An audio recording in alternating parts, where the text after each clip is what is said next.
Bonjour tout le monde, cette vidéo est une suite de la vidéo de la nouvelle et le schéma narratif que j'ai déjà expliqué dans la vidéo précédente.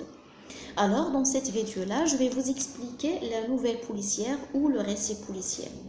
Mais avant, je vais vous rappeler seulement que la nouvelle policière est une leçon de 3e année collégiale qui se trouve dans ce manuel-là qui s'appelle Passerelle. Alors, le récit policier est un genre littéraire du type narratif. Il est fondé sur un fait divers. Je cite comme exemple le vol. Qu'est-ce que le vol? C'est lorsqu'on trouve un malfaiteur ou bien un coupable, un personnage dans le récit policier qui vole une banque ou bien il vole un coffre-fort par exemple dans une maison ou bien un palais ou bien chez une personne riche. On trouve aussi comme exemple le meurtre.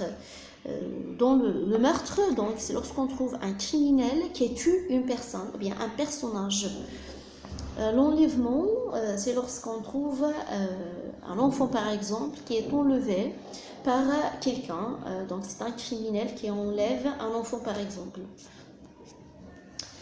Le récit policier se déroule dans un cadre réaliste et quotidien où il met en scène des personnages du type de détective ou inspecteur. C'est la personne qui mène l'enquête et cherche le malfaiteur. Alors, qu'est-ce qu'un malfaiteur? Le malfaiteur, c'est le coupable ou le suspect. C'est la personne qui est soupçonnée d'avoir commis un crime. On trouve aussi dans le récit policier le témoin comme personnage. C'est la personne qui a vu ce qui s'est passé dans la scène du crime. Et il y a le complice, parfois on peut trouver le complice, c'est la personne ou bien le personnage qui aide le malfaiteur. Et bien sûr, on trouve la victime, c'est la personne qui subit le crime. Le récit policier comporte une énigme que l'enquêteur doit résoudre. L'enquêteur est le personnage qui mène l'enquête, il peut être un inspecteur ou un détective privé. Le récit ou la nouvelle policière, comme toutes les nouvelles, se compose de 5 étapes qui forment le schéma narratif. La première étape du schéma narratif, même si j'ai déjà expliqué ces étapes-là dans la vidéo précédente, mais je veux les rappeler parce qu'elles sont très importantes dans le récit policier. La situation initiale se caractérise de la présentation des personnages dans un cadre narratif et descriptif. Aussi la présentation de temps et de lieu. Cette étape se caractérise de l'équilibre et de la stabilité. Après la situation initiale, on trouve la situation ou bien l'élément perturbateur qui vient pour perturber et faire le déséquilibre dans la situation initiale. Se caractérise de la présentation de l'énigme du crime que l'enquêteur doit résoudre. On trouve aussi l'étape des péripéties. Dans cette étape-là, l'enquêteur cherche les indices du crime. Aussi, il interroge les témoins.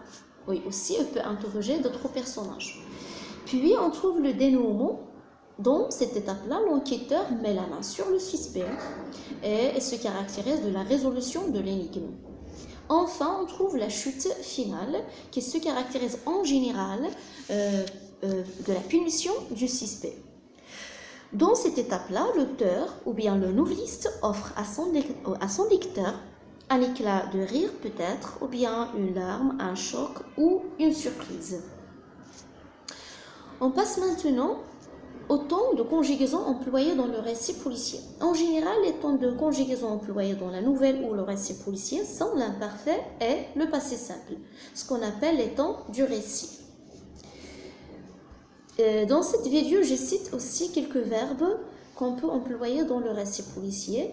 Voilà quelques exemples. On commence par mener une enquête. Donc, on dit que l'enquêteur ou bien l'inspecteur mène une enquête. Deuxième verbe, interroger le suspect, les témoins ou la victime. Découvrir le méfait ou le crime. Relever des empreintes digitales. Les empreintes digitales, ce sont des indices que l'enquêteur, le détective ou bien l'inspecteur cherche pour trouver le criminel ou bien le suspect. Repérer des indices. Mettre la main sur un suspect. Accuser. Tendre un piège. Soupçonner ou bien avoir des soupçons. Et emprisonner. Condamner à tel an de prison. Et voilà, je cite seulement quelques verbes. Ce sont des verbes qui appartiennent au champ lexical du récit policier. J'arrive à la fin de ma leçon, de l'explication de ma leçon. J'espère que tout le monde comprend bien. et à la prochaine fois. Au revoir.